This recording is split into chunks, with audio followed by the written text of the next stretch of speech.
One thing I can say is our men,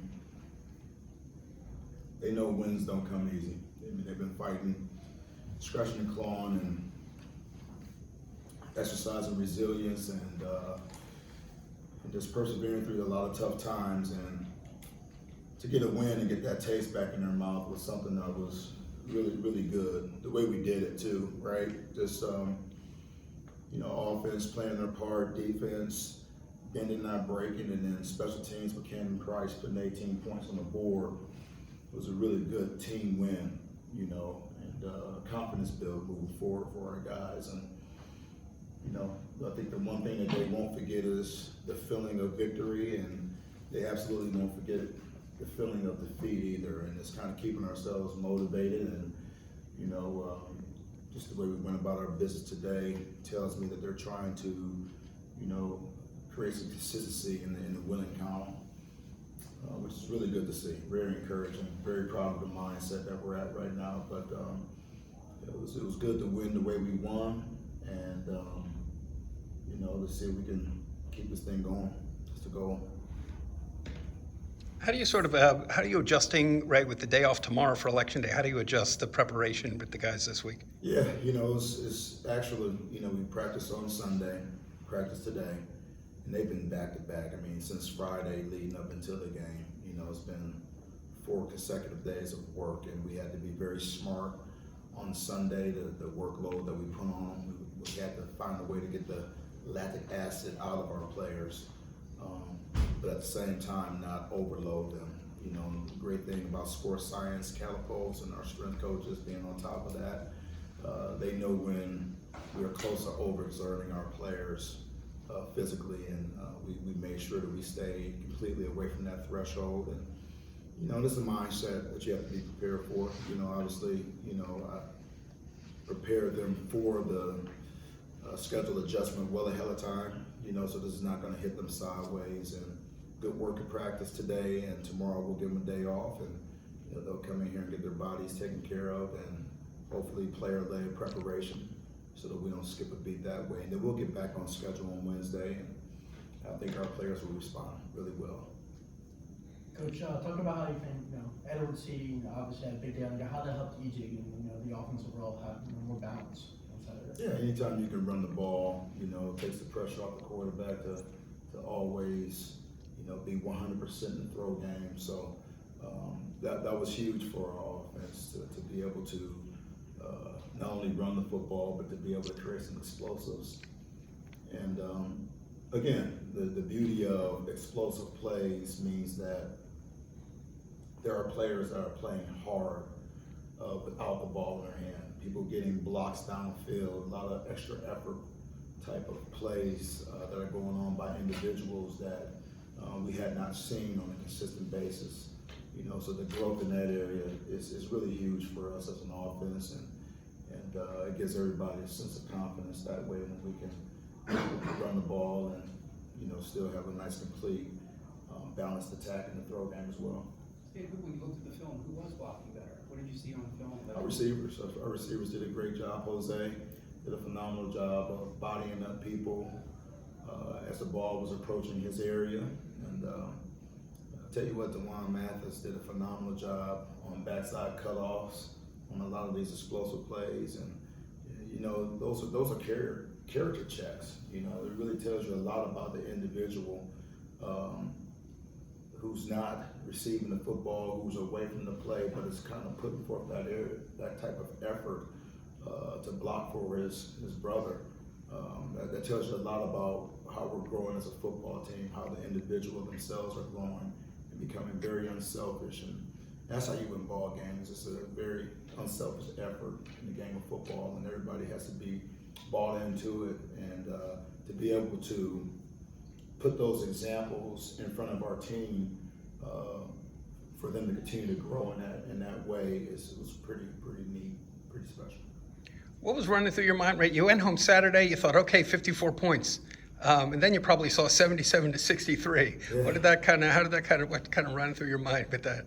Well, I'm glad we got a big win against you know, some challenging moments in that game against South Florida. You know, regardless of what their record states, there's a lot of talent on that football field, and our players had to overcome a lot during the course of that game. You know, the fact that we have shown the ability to be able to score points is something that is very encouraging, very, you know, very much a confidence build for us, and knowing what we're getting ready to face in a Houston ball club who throws the ball all over the place. I mean, that quarterback is the real deal. He's got some very talented receivers that are receiving it on the other end, and they can take it the distance and they can score points. And I think our guys are feeling good about if we have to score points to keep ourselves in the game, to win ball games, that we're capable of doing that, you know. So what a huge challenge that we have. And, you know, it was a one-game deal, and we want to make sure that we're not a one-trick pony. You know, we got to make sure that we're developing consistency and the mindset that we're an offense that can put the ball in the end zone for as long as it takes during the course of the game to try to win ball games. So. Yeah, what is it about the sort of the style of play down there? I mean, Texas games, right? And you were down there a long time, but a lot of games in that Big 12 are like that. Games like, what is it about style of play that we in the Northeast, right? These games aren't like that. And I don't know what it is regionally that way. I know there's a lot of tempo offense that permeates from high school all the way through college, and those players are kind of used to being in that mode. And a lot of people are throwing the ball around, you know, not so much concerned about clock controlled offense or anything like that. They're all about scoring points, so they build their teams that way.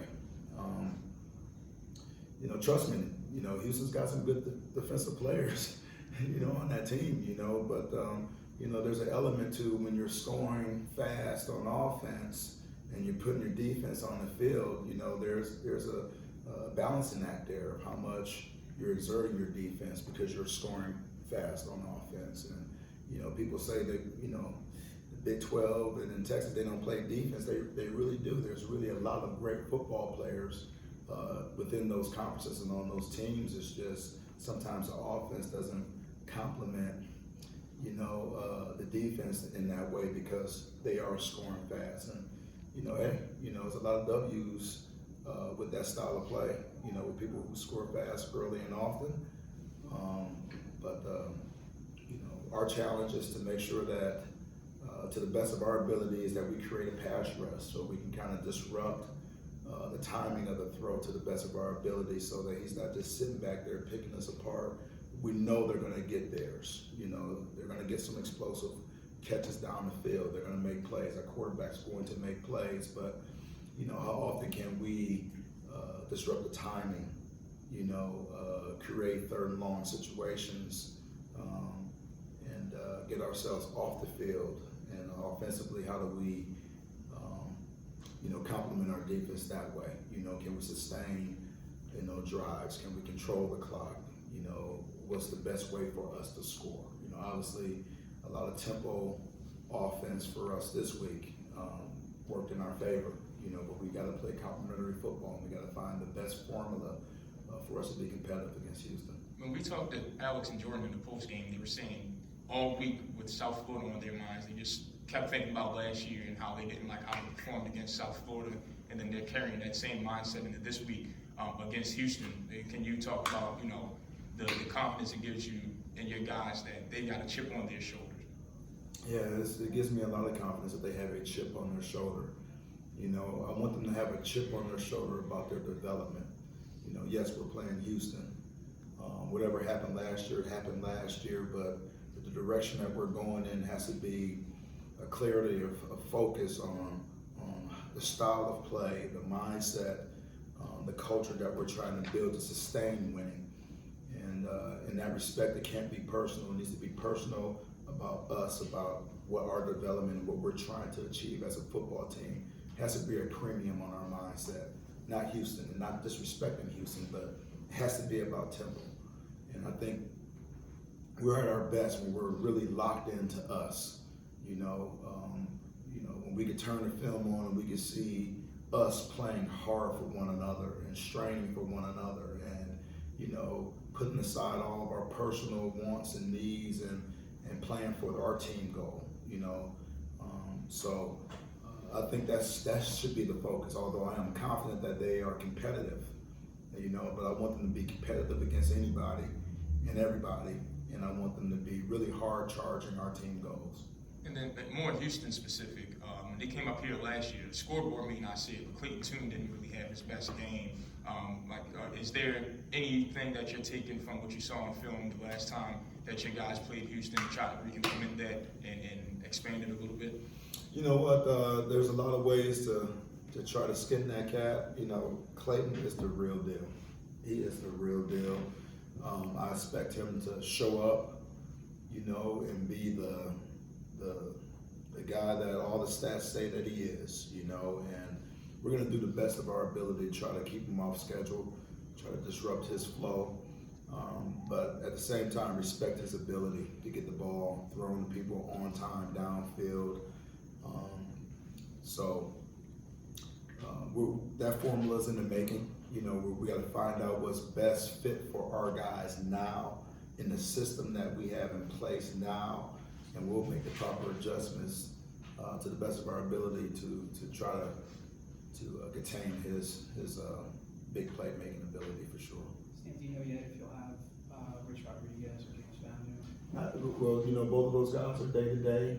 I know James Fanu is itching to get back on that football field, obviously transferring from Houston, and Rich Rod the same. Two very competitive young men that are trying to get back, and this is going to be a day by day decision making process, but they are progressing in the right direction. With all the different receivers you got involved last game, how encouraging was it to see both DMR and Jordan both be a factor on offense? Normally it's either one of them at a tight position. How encouraging to see both tight ends be factors on offense? Very encouraging. The way the system of the offense is set up is at any given time, all those guys need to be, in position to make plays. Our quarterback has to work the system and progression depending on play call, and a lot of times it goes from receiver, tight end to running back in progression. So every single one of those guys have to be ready. What is encouraging is that when their number was called, they were ready. They made plays. And those are things that we can build off of. That's a confidence build for our quarterback. Confidence build for our offensive line and our running backs to be able to see a young quarterback start to take ownership of our offense in the right way. And obviously, when the ball is in the air coming out of his hands, for him to see guys receiving it and making plays after the catch gives him more and more confidence to throw with confidence. So it's a complete team build that way, and it's exciting to see.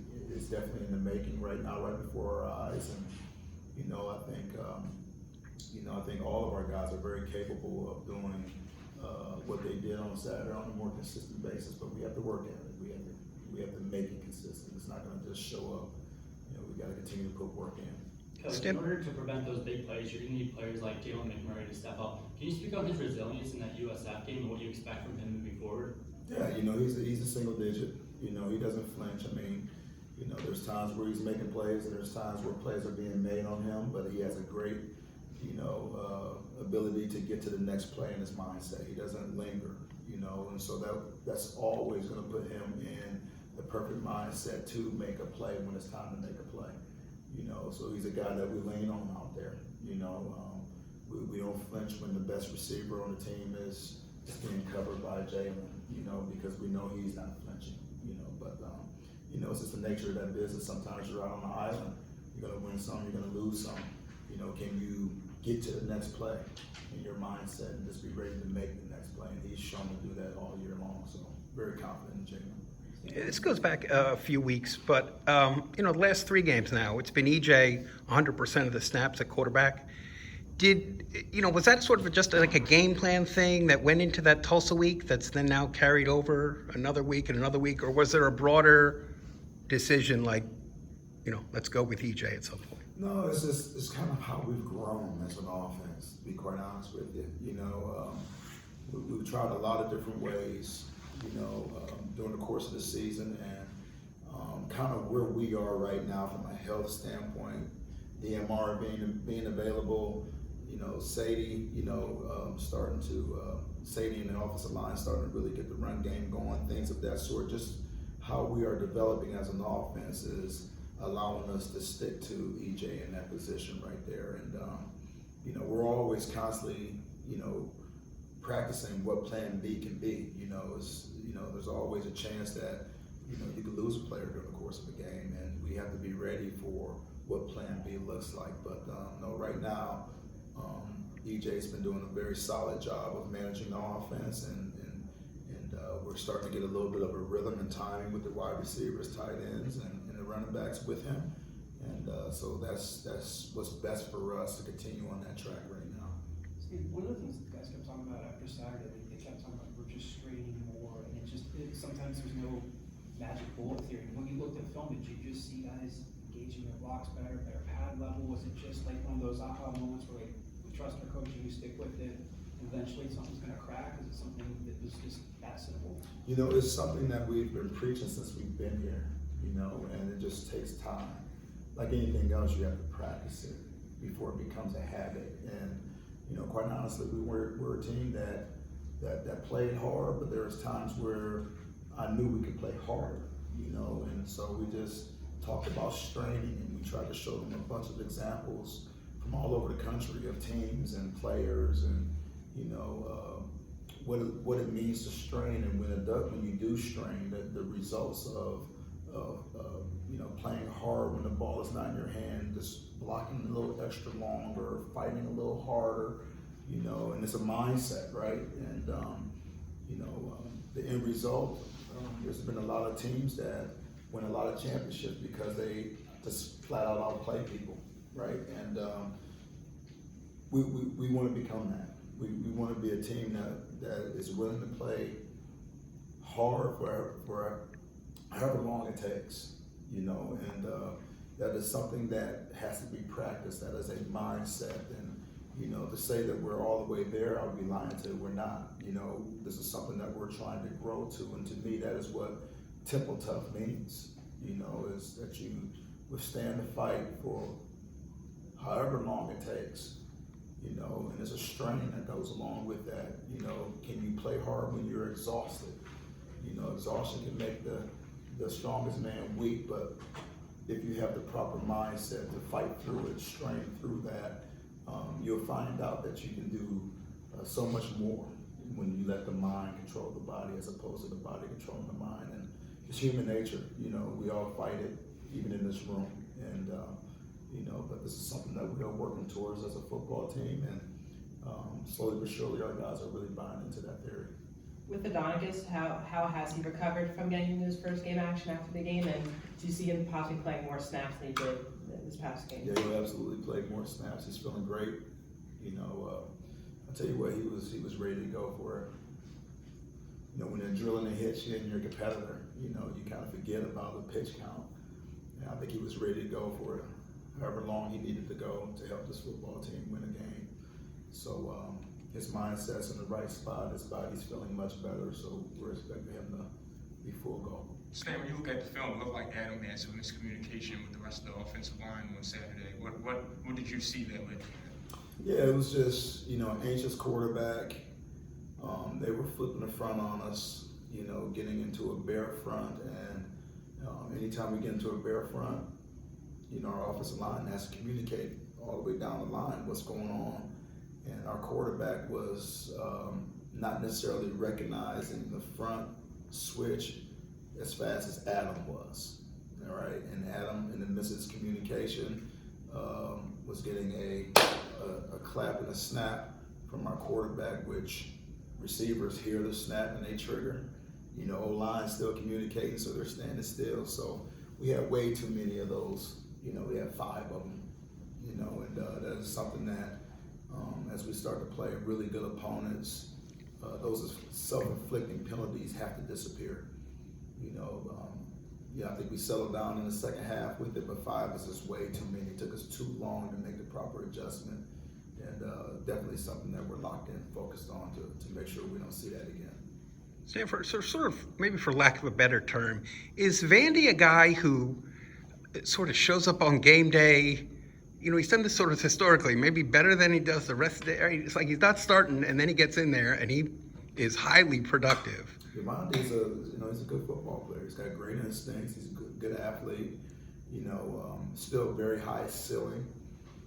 But he's a competitor. There's just sometimes you get yourselves in a competitive environment, and some guys rise to the top, some guys, hide in the corner somewhere. He's not one of those guys. He kind of rises to the top, and he has good playmaking ability when he knows exactly where he's got to be. But the ceiling is still very high. He still makes a mistake here and there that can be costly.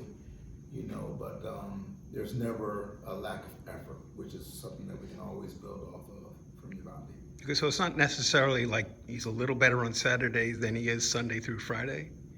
He works at it now.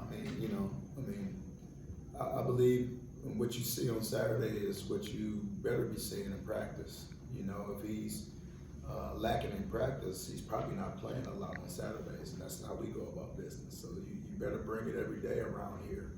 And you're making mistakes full speed in practice, and which he's not afraid to do, which a lot of guys, you'll be amazed at how many people are afraid to make mistakes, and they play hesitant football that way. Well, they won't play on Saturday that way. I'd rather you make a full speed mistake in practice, and so that we know that you're at least going to trigger on game day. And so, yeah, he goes hard every single day. In that Tulsa game, we saw Darian get a lot of burn at edge rusher. And then the past 2 weeks, we haven't really seen him out there that much. Has there been was that just a one-off thing, or can we expect to see that again at some point? No, I think what's critical to our success against Houston would be to definitely see if we can create a pass rush against this quarterback. If you just sit there and let him sit back, he's going to pick you apart. So we've got to generate a pass rush to the best of our ability, which is not an easy task because they're very good up front. They're long, they're young, and they've only allowed 1.8 sacks a game. And so they're very, very stout in the pass game that way, very built to protect themselves against a legit pass rush. But we've got to find a way to be creative in that respect, and his number will be called at times, so we expect him to be effective and productive for us to be successful this weekend for sure. Well, you talked about Dewan doing a good job blocking. He did kind of have like a miscommunication, I guess, on a deep ball he had in the second quarter. I guess can you talk about his chemistry with EJ as a receiver to quarterback, now as quarterback to quarterback, and how Dewan's progressed since he's been turned into a wide receiver? Yeah, that's not an easy transition. Anytime you're going from anywhere to wide receiver, you got to remember those guys run forever. All the time they're running, right? So number one, are you in receiver shape? And it took him some time to get in shape. You don't run a whole lot at quarterback. You got a green jersey on, and it's always a quick whistle. But at wide receiver, every play you're lined up, whether you're getting the ball or not, and you're running. So it took some time for him to get in receiver shape. And then there's an element to technique of fundamentals of route running, which is not an easy task. I think the one thing that allowed him to transition rather easily is that he's a natural reader of defense. When you play quarterback, you gotta have an understanding of what you're seeing and being able to make the midstream adjustments within a play as a defense adjusts, rotating safeties and things. So that piece has allowed him to transition rather quickly from the mental piece of it, but it was just a physical piece, right? Just the running and, just understanding how to get off man coverage and get the depth and all that good stuff was something that was fairly brand new. Even though he's a very natural athlete, it takes time to get to game ready when you have all those things to work on. But I love his demeanor. I love Dewan. He's got a phenomenal demeanor. And he's got a want to, and he's got the spark that's going on right now where he wants to be really good. And every day there's improvement with that young man. And I think there's a very exciting future for him at that position. We can all be really enjoying watching him play at Why Not. You've been inside the last 4 games here. You've been spotting in some true freshmen now. Yeah. Would you expect that now to continue these last 3? And are there 1 or 2 that are these guys have earned 4 games maybe here at the end? Absolutely. When you have an opportunity to to play these guys. I mean, and you know, get them some game reps, and you know, not only that, but to give them what they deserve. I mean, guys who have come to practice and bought into coaching and find a way to mature. A lot of times it's the immaturity that keeps them off the football field, but you know, in time they eventually grow up, and we've got 4 guys: Santiago, Samar Grove, you know, London Hall. Those guys are maturing and have earned the right to play, and they can help us. They can be very valuable for us on special teams, and help fill some voids from a depth standpoint in their positions. So long athletes that are growing with the game, growing with the system, getting more and more confidence as they play. It's just nothing but a benefit for them and us as a football program to have them out there playing for us. Coach, you've gotten a lot of contributions on the defensive side of the ball from guys who transferred in from JUCO. You got Hollins, Garrettville, Thomas. They all transferred in. Can you talk about their contributions throughout the season to the defensive side? Oh yeah, I mean it's been phenomenal. Obviously we miss Thomas, you know, who's done for the rest of the year with his injury. But I mean, you talk about a guy who was bringing, you know, sacks to the table, pass rush ability. That's something that we absolutely miss. And Darville, who brings position flexibility at corner and or safety. And Hollins, where you got a really solid linebacker crew that at any given point in time, you put that young man on the field and you don't skip a beat. You know, you add depth to that position. The one common denominator about all of those guys is that they love football. They've all have come from junior college situations where, you know, maybe the food didn't taste as good, and you know, maybe they didn't have all the resources that they have here at a place like Temple, and they appreciate it. You know, they appreciate the things that are set before them, and they don't take it for granted. You know, and we have a mindset like that who is very grateful for the opportunities that they have every single day.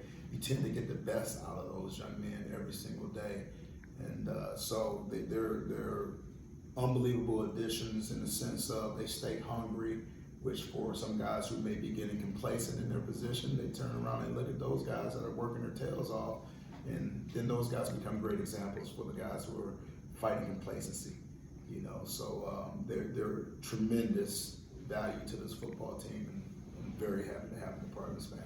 Stan, you talk about Hollins. You got him, Cole Wilson, Van Rick, Jordan McGee. When you have a linebacker core like that, a stand-up linebacker core like that, how much flexibility does it give you to be as multiple on defense as you've mentioned multiple times that you want to be? Guys like that, I imagine, it's pretty easy to switch from 3-4 to 4-3 to nickel, dime, and all that. Absolutely. I mean, and easy because they put the work in. You know, it's not easy, you know, unless you put the work in. And these guys have really invested a lot of time to understand the different schemes that we're asking them to do, you know, and the more comfortable they get with a scheme, the more we could put on their plate and, you know, help continue to enhance their football IQ and to enhance their instincts that way. So to your point, it's phenomenal to have that type of, you know, talent, but most importantly, just the mindset of that unit to continue to grow off the field, to be students of the game, so that when